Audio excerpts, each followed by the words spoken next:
आखिर कौन है धीरेन्द्र कृष्ण शास्त्री जी महाराज, जो हाल ही में भारत के अंदर अपनी सनातन संस्कृति को लेकर काफी ज्यादा फेमस हो रहे हैं और पूरे विश्व भर में उनकी कथा का जो प्रचलन हो रहा है, भारत ही नहीं विदेश में भी उनकी कथा का काफी ज्यादा रोमांचक तथ्य सुनने को आ रहा है। कुछ दिन पहले 23 जुलाई को उन्होंने लंदन में कथा करी, जहाँ पर भक्तों की काफी ज्यादा भीड़ उमड़ी और काफी ज्यादा भक्तों का उन्हें प्यार स्नेह मिला। उसके बाद उन्होंने नेपाल और भी कई देशों में उन्होंने अपनी कथा करी और अब उनकी कथा होने जा रही है यूएई अबू धाबी शेखों के गढ़ में। जी हाँ दोस्तों, आप बिल्कुल सही समझ रहे हैं, ये वही यूएई अबू धाबी है जहाँ पर हाल ही में एक बहुत बड़ा हिंदू मंदिर बनकर तैयार हुआ है, जिसका पूजन स्वयं आदरणीय प्रधानमंत्री श्री नरेंद्र जी मोदी द्वारा हुआ है। अब शेखों के गढ़ यूएई अबू धाबी में सजेगा बागेश्वर धाम सरकार का दिव्य दरबार। जी हाँ दोस्तों, आपको कुछ वीडियो क्लिप्स दिखा रहा हूँ, ध्यान से देखिए इनको।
पागलों का मतलब कोई मेंटल कैपेसिटी कुछ नहीं, पागलों का मतलब जिसने भगवान को पा लिया है। बागेश्वर धाम सरकार का कोई टारगेट नहीं है, वो अपनी कथा का 1 रुपया भी चार्ज नहीं करते।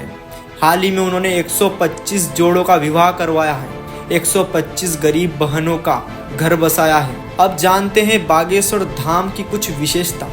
ये धीरेन्द्र कृष्ण शास्त्री जो हैं, इनका जन्म कब हुआ था? दरअसल इनका जन्म 4 जुलाई 1996 को हुआ था। बागेश्वर धाम सरकार का यह मंदिर मध्य प्रदेश के जिले छतरपुर में स्थित है। बागेश्वर को पहले दानपुर नाम से जाना जाता था। 7वीं शताब्दी में यहाँ कत्यूर वंश का शासन था। बागेश्वर धाम की सबसे बड़ी विशेषता तो यह है कि यहाँ पर जो भी आता है वह खाली हाथ नहीं जाता है और उसकी सारी मनोकामना पूरी होती है, सारी समस्याओं का समाधान होता है। दरअसल यह मंदिर इसलिए भी फेमस है क्योंकि यह हिंदू धर्म के प्रमुख देवता हनुमान जी का मंदिर है। बागेश्वर धाम सरकार धीरेन्द्र कृष्ण शास्त्री को हनुमान जी का वंश भी माना जाता है। शास्त्री जी ने अपने दादा और गुरु भगवान दास गर्ग से राम कथा सीखी और 12 साल की उम्र से ही राम कथा करना चालू कर दिया। अब जानते हैं कि इसका नाम बागेश्वर क्यों पड़ा।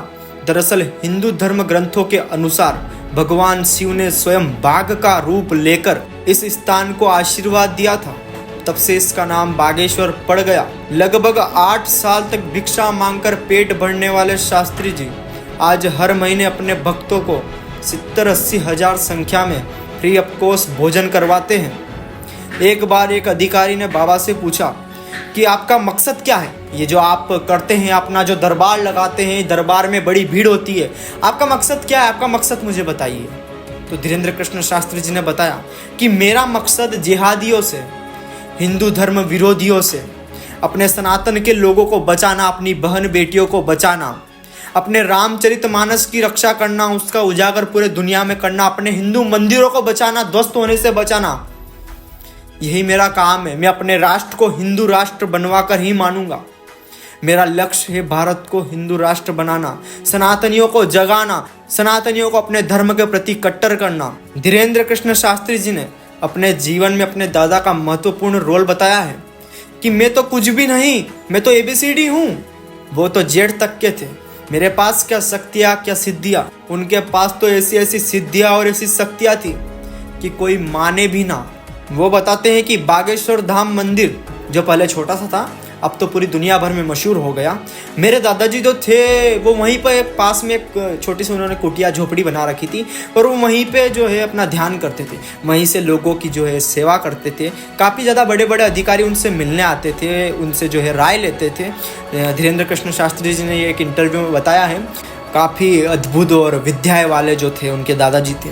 एक बार क्या हुआ कि इन्होंने सोच लिया कि लोगों का तो भला कर ही रहे हैं, अरे लोगों का तो कर ही रहे हैं, हमारा क्या होगा। इनके घर की जो स्थिति थी वो निर्मल थी, मतलब ज़्यादा बड़ी नहीं थी। घर में जो है दरिद्र वही थी, माता पापा कोई काम करते नहीं थे, मम्मी भी मतलब कोई खास नहीं, तो घर में पेट भी बहुत मुश्किल से भरता था इनका, बहुत मतलब दरिद्र व्यवस्था ही थी इनकी घर की। तो इन्होंने सोचा कि दादा है मेरे, लोगों की मदद कर रहे हैं, लोगों की सेवा कर रहे हैं, मेरी नहीं करेंगे, मैं तो घर का सदस्य हूँ, मैं तो उनका पोता हूँ। चल दिए, 9-10 वर्ष के थे खाली, बस 9-10 वर्ष के, ज़्यादा नहीं।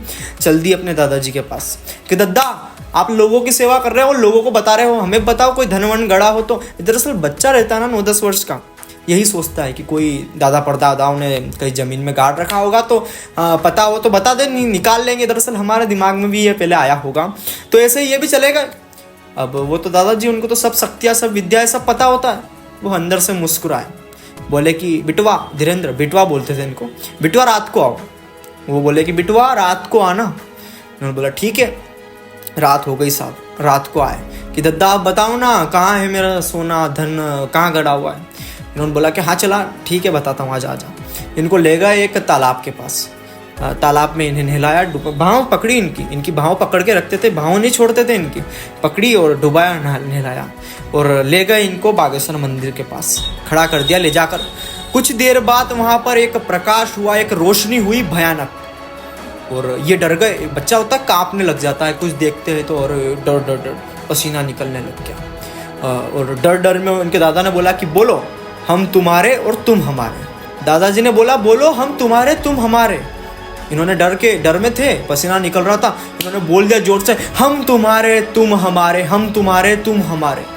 और बस उसी वक्त से बताते हैं कि वो जो पल था मेरे जीवन का सबसे अद्भुत था। उस पल को मैं कभी नहीं भूल सकता। वो पल सोचकर मेरे रोंगटे खड़े हो जाते हैं, मेरा पसीना निकलने लगता है। और उसी वक्त से बालाजी की मेरे ऊपर असीम कृपा रही है। उसी वक्त से मैं जो है बालाजी का भक्त रहा हूँ। मैंने बहुत कुछ सीखा अपने जीवन में, अपने दादाजी से, अपने भगवान से। और आज जो है मैं लोगों को बता रहा हूँ, मैं लोगों देश देश जा रहा हूँ आज। इसीलिए आज जो लोग उन्हें, आप देखिए ये वीडियो बताता हूँ मैं आपको, इस बंदे की ये वीडियो देखिए। अबे वो ये पेंदी के लोटे उतने के वहाँ पहुँच के तू वहाँ पे दुबई वालों के चाटने लगा। यहाँ तो बड़ी मुल्लाओं के खिलाफ बोलता था तू। हिंदू राष्ट्र की वहाँ कौन सा राष्ट्र बना रहा है वहाँ बनाना हिंदू राष्ट्र, बोल जरा वहाँ हिंदू राष्ट्र बना दुबई में जाके, तेरी औकात तेरी साइड कर देंगे वो।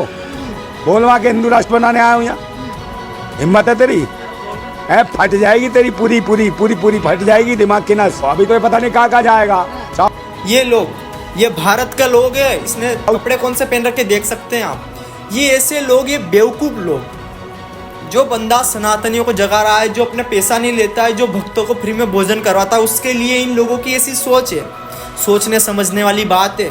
वैसे तो 80% देशभक्त हर जगह होते हैं, लेकिन 20% बेवकूफ़ तो रहते ही हैं। ये तो फिक्स है, ये तो मान के ही चले। मैं बता रहा था ना गुजरात में वो पागल कहते ही, पागल मतलब मेंटलिटी नहीं, पागल मतलब जिसने भगवान को पा लिया, जिसने भगवान को पा लिया।